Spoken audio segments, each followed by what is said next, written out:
Hey, what's going on, guys? It's a little bit of everything here today. I wanted to talk about depression, and the reason why I want to talk about this is because it's something that I'm going through as we speak. I guess I've been going through it for about, I don't know, on and off for about 9, 10 years, ever since I was a kid. And first, I just wanted to get into the definition of depression. Now, this is the psychiatric depression definition. There are like medicine, economic, science. There's different definitions for depression. Um, Obviously, the science one is the depression, like with the weather and stuff like that. But so the psychiatry definition is a mental condition characterized by feelings of severe despondency and dejection, typically also with feelings of inadequacy and guilt, often accompanied by lack of energy and disturbance of appetite and energy, or in sleep. Sorry. So for me, my depression kind of goes into a couple different stages.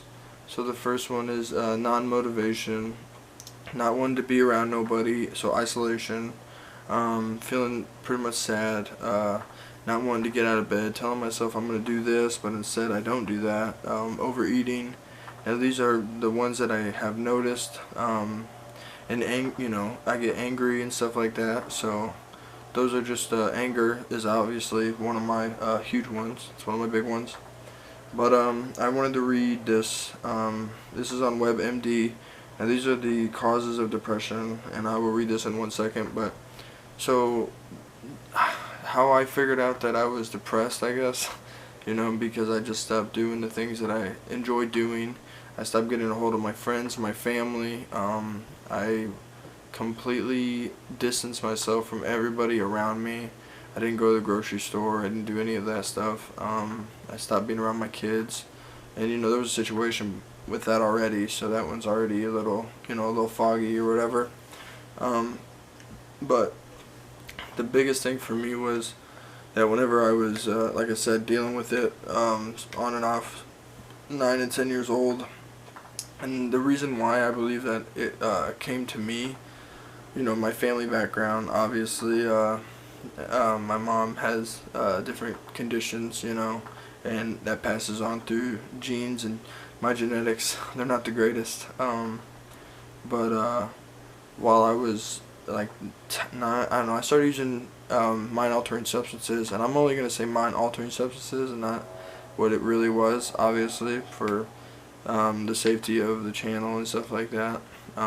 But so I started using whenever I was 10 years old. I started heavy using whenever I was about 15, and that right there put a growth development on me and my brain as a person, and that also just kind of jacked up everything that was going on in my life. I was more on edge, I want to say, and more depressed because I felt like I had to be around the right people, or not the right people, but the wrong people to try and fit in.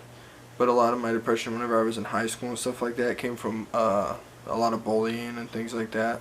So I never was physically abused, but whenever one of my outlets that I used was fighting. So fighting was one of my big things that I used to do. And I'm not talking about like MMA or nothing like that. I'm talking about just street fights. And that was just, or even punching things. But I don't tend not to do that no more. So I don't have a grasp on that completely. But it is a work in progress. But those are some of the things that I deal with. And like I said, lack of energy is one of my big ones. Like I'll say, oh, I'm going to do this, and I just have a really hard time staying consistent because I just let evil in, I let him in the door, and it just kind of ruins everything that I have going for me. That's another reason why I wanted to make this channel, so I could just talk about these things.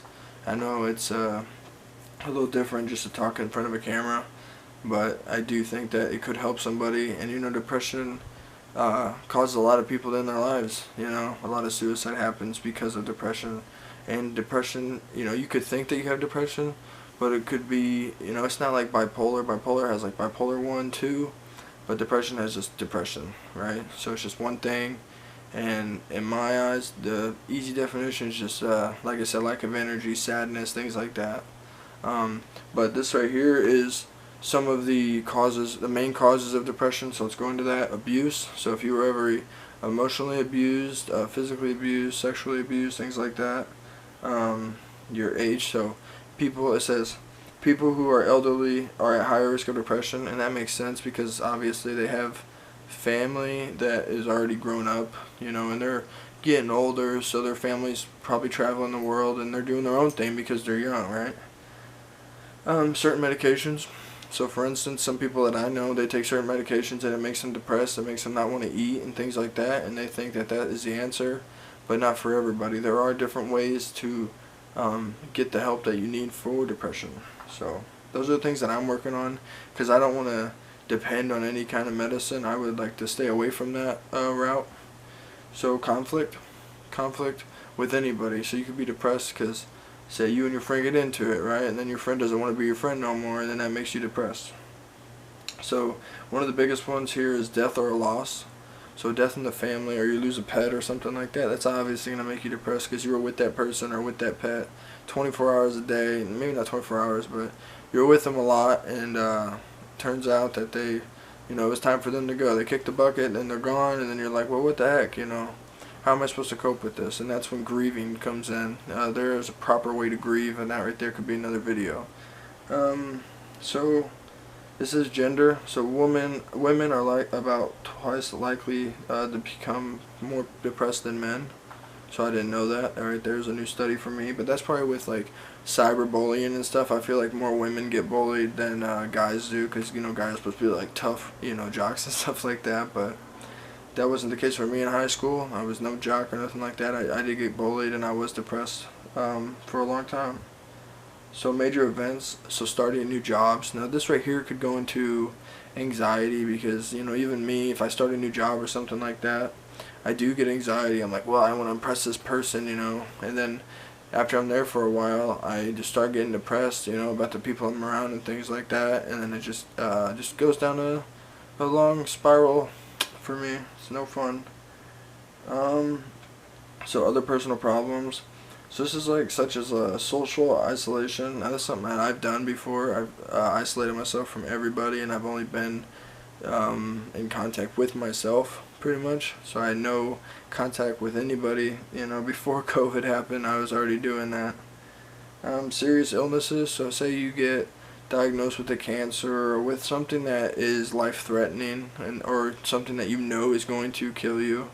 In the end, you only have a little bit left. That right there could cause depression as well.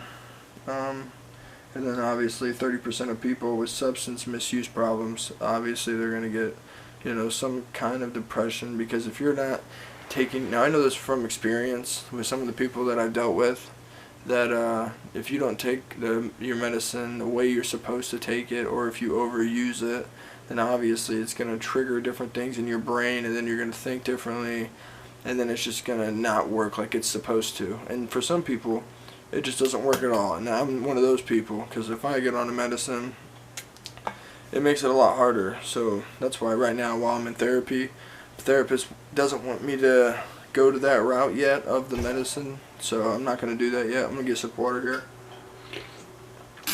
But so those are some of the things related to depression. But I just wanted to talk about this because it's just been going on in my life for, I don't know, probably ever since I got out of prison. So, and whenever you're in like a structured environment, like I was in a structured environment, I had a choice, right? It was either do the bad thing and don't go home early, or do the good thing and go home early, right?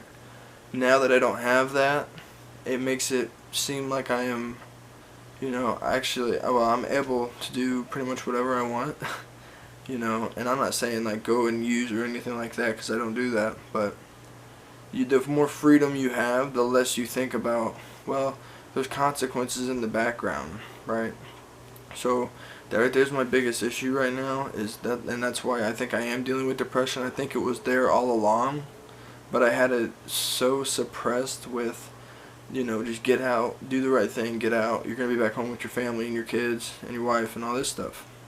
But that's just not the case at this point. I feel like it just bottled up so far down, and now it's just now being released. But I just wanted to make this video and talk about the whole depression thing. And if you are depressed, like I said, talk with somebody, get a hold of somebody, put it out there, on any platform, any way, shape, or form.